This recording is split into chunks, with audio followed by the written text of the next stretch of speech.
Sa mga hindi nakakaalam, hindi talaga ako laging online sa social media. Dahil nga doon, kung may mga bagong memes or like news or shit like that, medyo late ako sa mga ganyan. Kadalasang source ko ng mga ganyan mga tea, no, walang iba kundi ang aking wifey, man. Lagi siya nag-send sa akin o nag-mention niya ako or nag-send siya ng video sa akin sa chat ng mga, trending, yung mga issue ngayon or yung mga interesting topics or mga funny videos lang. No? Kahit kung ano-ano. Kumbaga, katulad ng ginagawa mo pag may mga best friend ka, di ba, pinag-send mo. Kung ano-ano pinag-send mo sa mga best friend mo, mga links, mga mini-mention mo, parang ganun, no?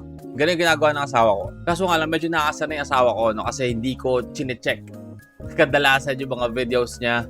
So, dahil nga dyan, ngayon, papanoorin natin yung mga pinag-send niya sa akin. And this is gonna be a new series sa ating channel kasi palagi niya akong sinesendan ng mga video. So, we're gonna, watch it every week.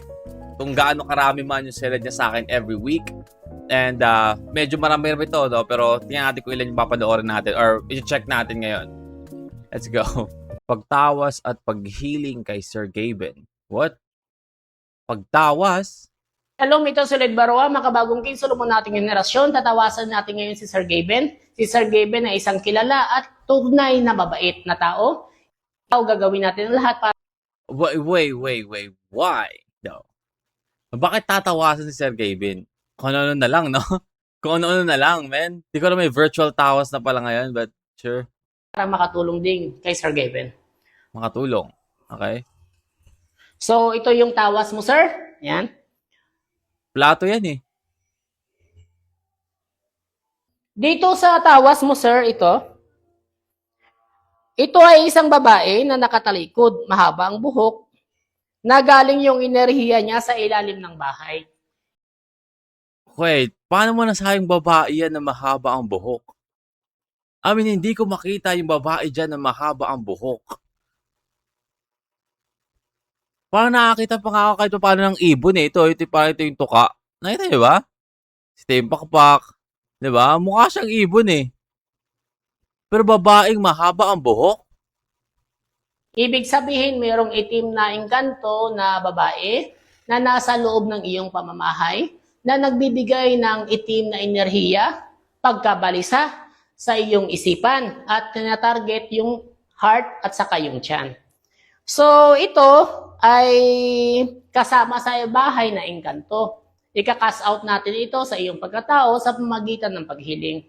Further, bibigyan kita, sir, pagkakalooban ng aking banal na anting-anting mula sa legit at tunay na kaalaman pangunawa ni King Solomon. Ito yung seal number 9 for treating all kinds of disease and pains. At ito naman yung seal number 31, pangkalahatan na proteksyon. Ang aking anting-anting ay binuhay ko na, rinitwalan ko na, at ipagkakaloob ko po ito sa inyo ng libre or free. Sana ay makarating po sa inyo. Isa din to sa aking iniidolo si Sir Gaben.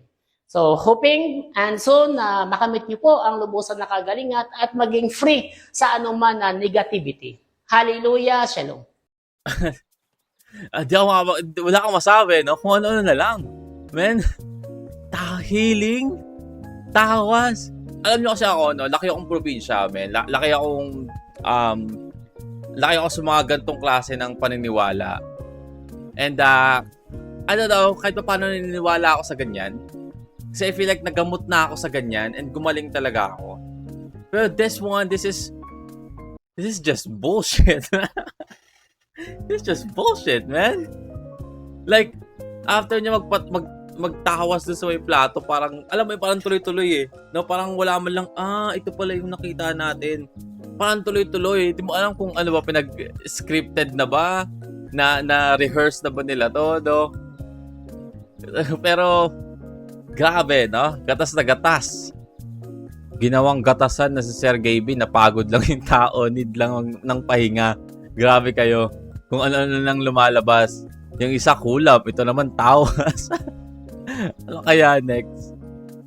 I mean, may mga kumakalat pa nga ngayon na may mga daw siyang babae, no? Or maghiwalay na siya ni Elmo dahil sa babae.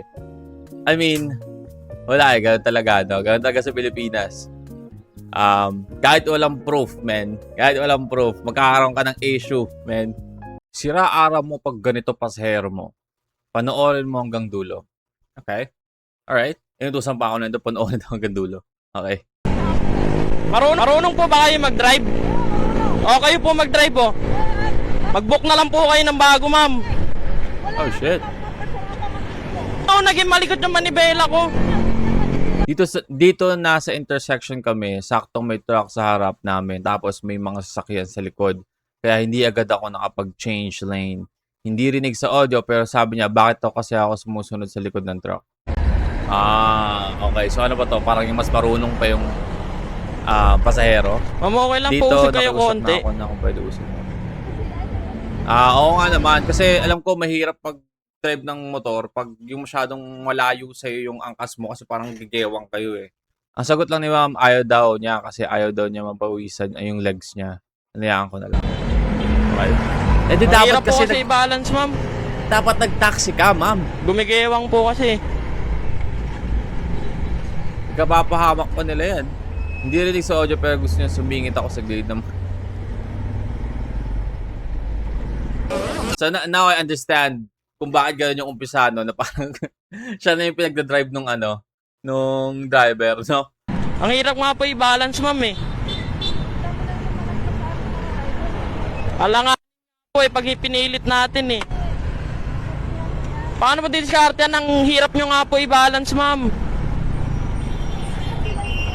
Ba't nakadulo nga po kayo eh? Kanina ko pa po kayo pinagsasabihan na ayaw nyo naman po umurong eh. Tapos sasabihin nyo po, Nagalit na.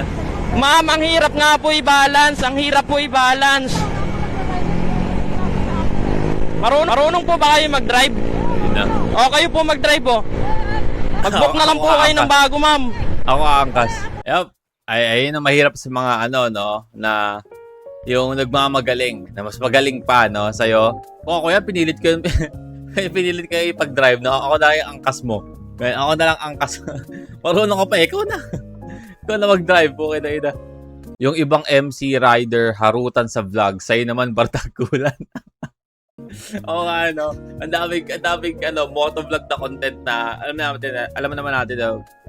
It's a little bit scripted, no? I don't know about this one, but, di ba, usual yung parang dadaan ng motel. Yung motel kaya muna tayo. Yung, bango-bango mo. Yung mga ganong motovlog, no?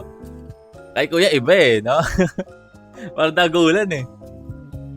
Nag-aaway habang nabiyahe eh. Danny Boyle. Okay?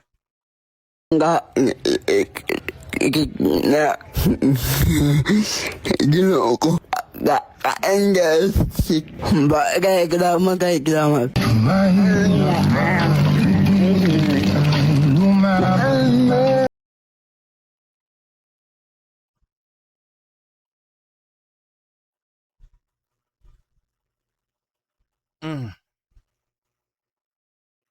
Ito?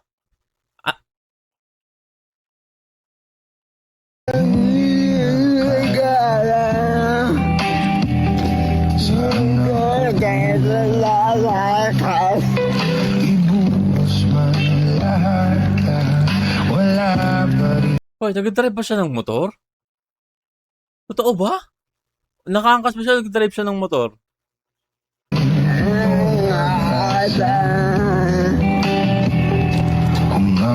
Agay gulagay angga angga nami bigay Ginoo ko agay magay bye agay gulagay Na.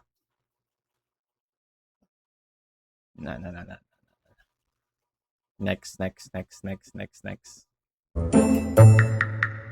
Napansin ng mga netizens na tila na off si Vice Ganda sa reaction ng contestant kanina sa Laro Pic. Siya, ma. Malungkot ka ba sa 30 mil? Ha? Bakit? Lampas 3 buwan mo yan, ate, na sweldo. Ha? Ano? Ang laki po kasi nung ng anak ko nung magka-college. Ano yan? Ano? Ang sabi po kasi nung anak ko, 16,000 po daw kasi yung bawat ng school. 16,000. Oh. 30,000 yung binigay sa kanya. 60 by 14 pa. I guess hindi siya nanalo, no? Kasi ilang binigay sa kanya eh. Alam ko yun yung, di ba dito sa part na to, sa laro-laro pick, parang binibigyan ka, ino-offeran ka kung di mo kayang sagutan yung parang yung question sa uli. So I guess di siya nanalo, no? Yung parang practice niya po doon pag sumasakay sa aeroplano. May kita dito na mukhang hindi masaya ang contestant sa 30K dahil sa pangangailangan na ng kanya sa eskwela.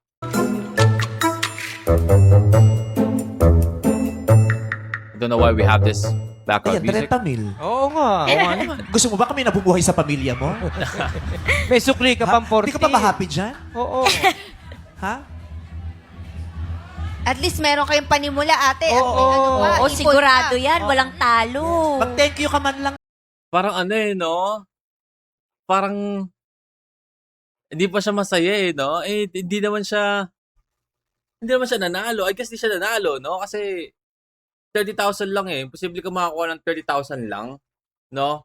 Sa laro pick. Depende na lang kung in-offer talaga yun sa'yo, di ba? Pero kung kunyari pag nanalo ka sa parang pinakaano nila, mas malaki pa dyan dapat eh. Okay na po. Ay, congratulations! Okay na po. Shit. Okay, binawi ko yan, no? Okay na po. Ang awkward noon, no? Na parang ano, no? Parang hindi pa siya masaya na nagkaroon siya ng 30,000 for a consolation prize, no? Na hindi naman siya nanalo. Buti sana kung nanalo siya ng 100,000 pero 30,000 lang binigay sa kanya. Ayan, 'di ba? Pero sumali ka doon, 'di ba? Na may mauuwi ka sa pamilya mo, 30,000, 16,000 yung sa school nyo, sa school ng anak mo. May mauuwi ka pa sa bahay, pero man. Okay, binawi ko. Okay, binawi ko talaga 'yan eh. Paldo. Ano? Ay, puti ka. Lagi ka. Gagi. Ano yun, nangunguha siya ng wire?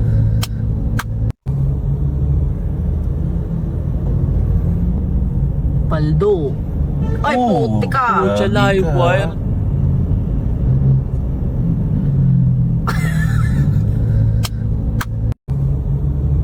Centro Mall sa Antipolo. Paldo. Ay, puti ka. Lagi ka. Gagi ka. Buti ka mo hindi siya natusta, no? Alam na mukhang live wire pala yun. Ano pinag-send sa akin ng asawa ko? Ano to? Sister unsent a message. What? Magsitayo po ang lahat. Kung hindi ka po pala. Magsitayo po ang lahat. Kung hindi ka po pala. Magsitayo po ang lahat. Kung hindi ka po pala. Ayaw pala. Mga nagtayuan yung mga tao, no? Parang kapag sobrang laki ng church na to, no? Tapos, ang daming tao nagtayuan. Bilang, ay, hindi mo. Na-cancel yung tayo, eh, no? Na-cancel yung tayo. Pa-void po. Pina-void yung request. Napakaseryoso naman itong taong to. Dior break. Wala naman nakakatawa dyan. Nagkakamali naman lahat. Napakaseryoso mo naman. Wala ka sigurong kaibigan, no? Natin reply sa'yo. Diba? Napakaseryoso. Napakaseryoso mo kasi. Ano yan? Alright, that is ang mga pinag-send sa akin ng aking asawa. No? I hope you guys enjoyed that, no? We're hoping that we're going to have another batch next week. Because, again, ilan lang yan sa mga pinag-send sa akin ng asawa ko sa araw-araw, no? But, see you on the next one. Peace.